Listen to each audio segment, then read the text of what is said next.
Hey everybody, it's Jeremy Osterberger with BIC Magazine. Joining us today is Richard Bass. Richard is the Health, Safety, Environment, and Security Supervisor with Kuraray. And Richard also serves as Vice Chair of the Houston Business Roundtable, or HBR. Richard will be chair in 2022.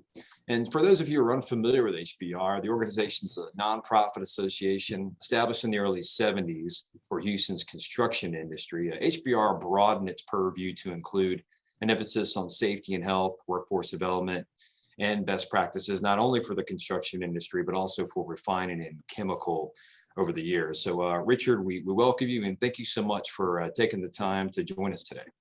All right, thank you, Jeremy. So Richard, man, for folks who don't really know about your background, man, give us some context and tell us about your current role with Kuraray at the eval plant in Pasadena. All right, I grew up here locally in the Clear Lake area. I have two brothers and both parents who are educators. I'm currently married to my beautiful wife, Elizabeth. I have one incredible daughter named Ray, and who happens to be getting married this February to a really great guy named Josh. I started working in the production department at Kuraray eval site in 1999 and transitioned to the HSE department several years later. So as the current HSE Supervisor at the eval site, I manage the safety program, work with many safety-minded individuals who share the same passion for safety that I do. We lead safety meetings, perform audits, and really are a continual resource for the safe production of the EVOH at the site. The safety team at eval focuses on being part of the solution, really. One thing I really drive into our team is, you know, when we stop a job, make sure you stick around to figure out how to complete the job safely. I'm also very active in representing Kuraray and outside committees to help promote safety in the workplace and to make sure that the next generation of industry workers and HSE professionals will be ready to take over in the future. Yeah, that's great, Richard. And for everyone's clarification on eval, that's Kuraray's trademark for the manufacturing of the ethylene vinyl alcohol copolymers, or EVOH. Is that correct? That's correct. Thank you, Jeremy. Sometimes we get so used to using our own slang that we forget that not everybody knows it. Yeah, sure. No, absolutely, man. And so much of our audience is up to speed. We just thought I would clarify. And too, Richard, I was just kind of taking a look at Kuraray for my own edification, and Japanese company focused on the production of resin and film, isoprene chemicals, elastomers, polyamide resins for medical products. Manufacturing sites, 6 are in Japan, other sites across the globe, Germany. Yeah, you mentioned Belgium. Kuraray's domestic presence has plants in India, Pennsylvania, Pasadena. Is that a pretty good overview? No, absolutely. Cool. So, Richard, man, you're a busy guy, but in your spare time, I use that, humorously. You're Right. also serving on the board at HBR, and your new role as chair, which is exciting. What is HBR trying to accomplish? Yeah, so like you stated, I will be assuming the HBR chair position in January. The current chair, Lloyd Johnson from Vestro, he'll be stepping down. So I hope to assist Willie Wells, who is the HBR Executive Director, and leading HBR into the future with the same excellence that Lloyd and his predecessor, John Benson, did. These are our really big shoes to fill, and I hope to be up for the challenge and be able to with the assistance of many other dedicated volunteers within HBR. So, as you stated before, the Houston Business Roundtable has been in existence since 1973. We'll be coming up on our 50-year anniversary in 2023. And our primary focus has always been on improving safety and the well-being of those individuals working throughout industry. HBR brings together ideas from our members, our partners, to help collaborate on initiatives and best practices. Our close partnership with the Health and Safety Council and ECMA, which is the East Harris County Manufacturers Association, helps to bring industry leaders together to focus efforts where they're needed.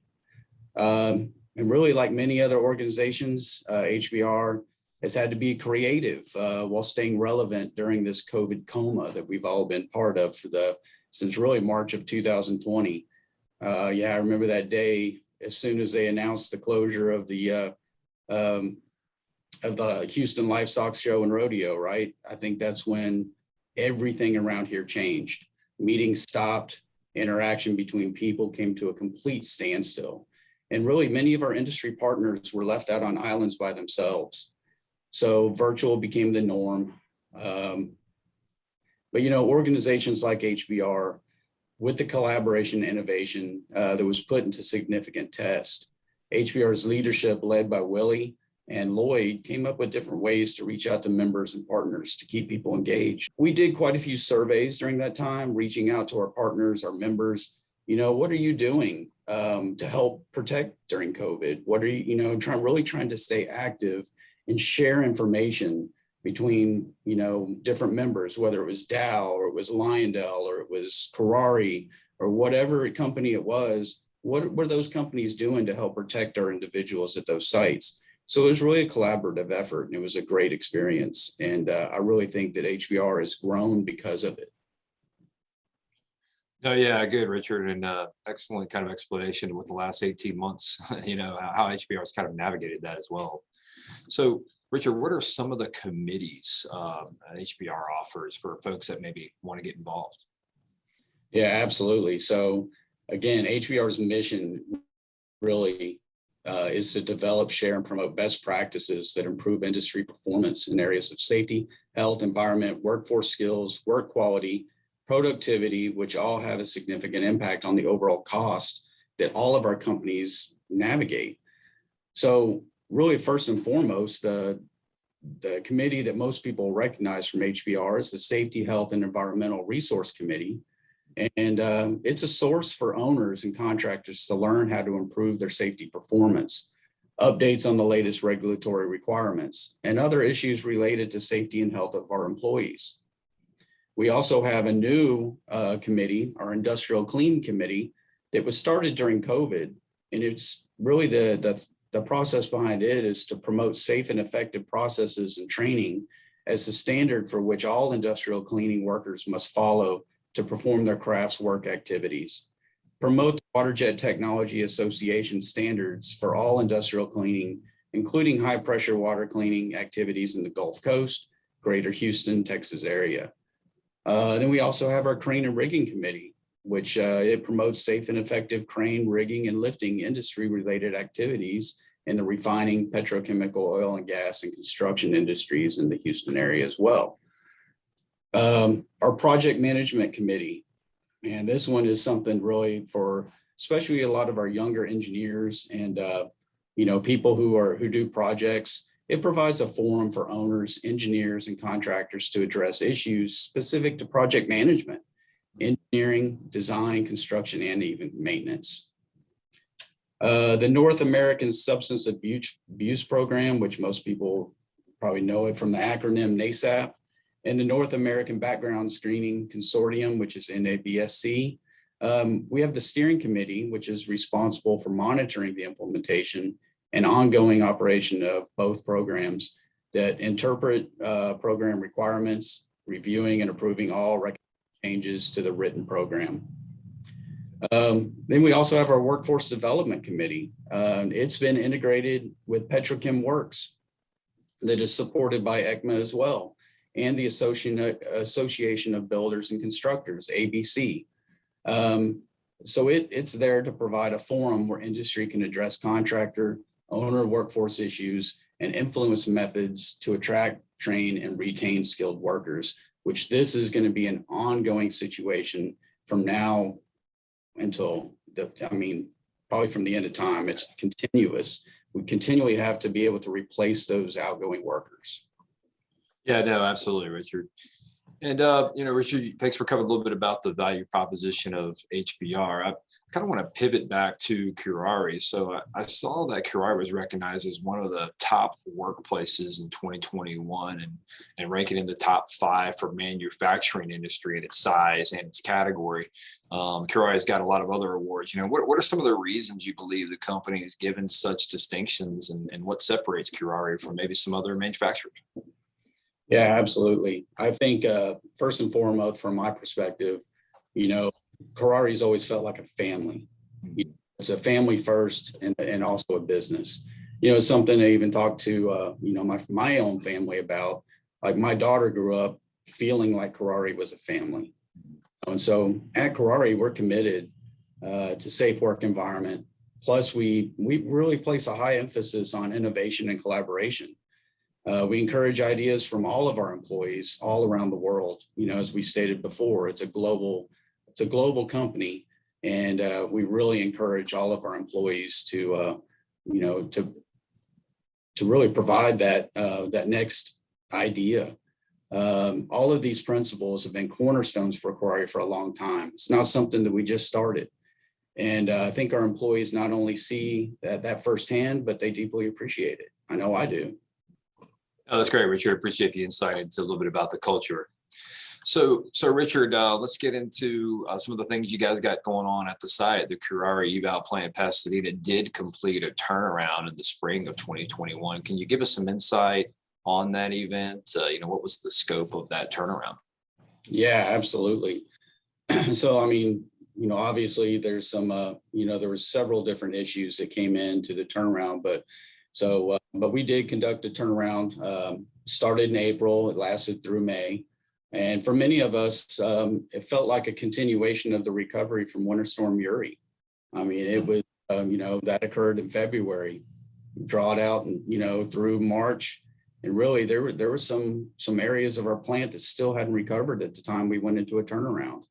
So that was very impactful for all of not only the Kuraray employees, but also our contractors as well. So back in 2020, one of the things that we do for our turnarounds, and especially for this one, we had a site contest to come up with a theme for our turnaround. This included our own employees, also our nested contractors. They were all encouraged to really participate in the contest. And so the winning entry and the eventual theme for our turnaround was Space Force Mission 2021. In the word space, we use it as an acronym. So it stood for number 1, safety, number 2, precaution, number 3, action, communication, and then empowerment. And these were all things that we really wanted every person that was participating in our turnaround to feel deeply and to be a part of. In months prior to the turnaround, obviously we implemented different subcommittees from our safety committee. And those subcommittees handled things like onboarding, different incentives and morale, permitting, lockout, tagout, coming up also dealing with COVID protocols. So we really wanted to make sure that we had these groups ready to handle these different situations. And then we held a kickoff, or as a lot of people, because of our theme, called it a blast-off meeting, where members of our management team gave presentations to our contractor management teams. Really what we wanted to do was tell them what safety means to us and what our expectations and things that we were going to do to ensure safe work environment for their employees. So after our managers were done presenting, we asked each contractor company to give us a presentation on what safety means to them and what they were going to do during our turnaround to ensure safe work. So there was really good interaction between that. We really appreciated all of those who participated, all their presentations, and we really enjoyed that. Yeah, that's great, Richard. Sounds like there's some things I can carry over maybe to future events as well. Absolutely. And then one of our main things during our turnaround, our management team, and this included our president and CEO, routinely conducted safety and housekeeping walkthroughs during the turnaround. And again, when I talked about earlier about being a family, feeling for our company, it really is. I had several conversations with multiple contractors who, the one thing that they said to me was, it meant a lot to them to see the CEO, the plant manager, and other members of our management team out there picking up trash and debris. One person even said, it made him feel like what they did mattered, that what they did wasn't above, or below the president to be doing. So it was really something that was really impactful. And then with COVID, every company who's, had a turnaround since COVID started, we did a lot of the same stuff. We put things in place, our pre-entry screenings, provisions for wearing masks, larger lunch tents, things like that, that people could socially distance. really just put an emphasis. And unfortunately, what happens in a lot of those cases, I hear it all the time. We have people that you became the mask police, right? Well, that's not really what our intent was to be, but we really just wanted to make sure that people were working safely and not, putting themselves at risk. And really, and then at the conclusion of our turnaround, we held a lessons learned for our contractor companies and went over all the safety stats for the turnaround. And I think that's really important to get that information back to the people who performed the work on your site. So let them know how they performed and how we performed as a group. That's great, Richard. How much emphasis did y'all put on some pre-planning? That was probably 95%. Everything is pre-planned. It made it difficult. It made it more difficult because of the winter storm Uri. It really did, because that was a significant time period where we were bringing people in and for the pre-planning and pre-stuff. And then it really kind of in some ways jump-started some of the work that was to occur because the units were already down because of it. Right. Yep. No, that's neat, Richard. I would think that experience was similar to, a lot of other sites that, went through the same thing. Absolutely. Well, Richard, let's flip over to ESG initiatives. Can you give us any updates in regards to, sustainability projects underway? Look, I'll leave that open-ended either locally or what is Kuraray's, goals here? Let's just say heading into the next, 12, 18 months or even beyond. Yeah, absolutely. I mean, Kuraray, we believe in growing as a sustainable company. I mean, you have to. We can't live in the past. There's significant issues that are going on in the future, and we definitely want to be a part of the solution to be a sustainable company. So one thing, Kuraray invests 4% of our profits every year to develop products that support the environment. And two such products are that I'd like to specifically point out. We have one that's called Plantic. This is a biopolymer barrier film. It's made from cornstarch and offers excellent gas barrier performance. Plantic uses 25% less energy, is 40 to 70% less greenhouse gases, and reduces carbon emissions. Then we also have farnesene. This is a renewable monomer, and it's derived from sugar alcohol. It replaces oil-based feedstocks and is traditionally used to create elastomers found in coatings, adhesives, and even tires. So other sustainable programs that Kuraray offers is looking at water consumption improvements, energy use studies and reduction countermeasures, effective utilization of waste products, and environmental accounting. Our sustainable strategy extends to our communities too. We provide jobs, use local suppliers and operators, and support community activities and development. We also dedicate countless volunteer hours each year towards supporting local environmental causes. One thing that people around here might recognize is the trash bash that they do over at in Bay Area. That's something, for the Armand Bayou Nature Center, that's something that we have been a part of for many years and will be a part of for many years to come. Yeah, the trash bash is pretty well known. Live not far from there and real familiar with the program. So. Yeah. Well, Richard, we just appreciate your time. I know you got some other stuff to handle today.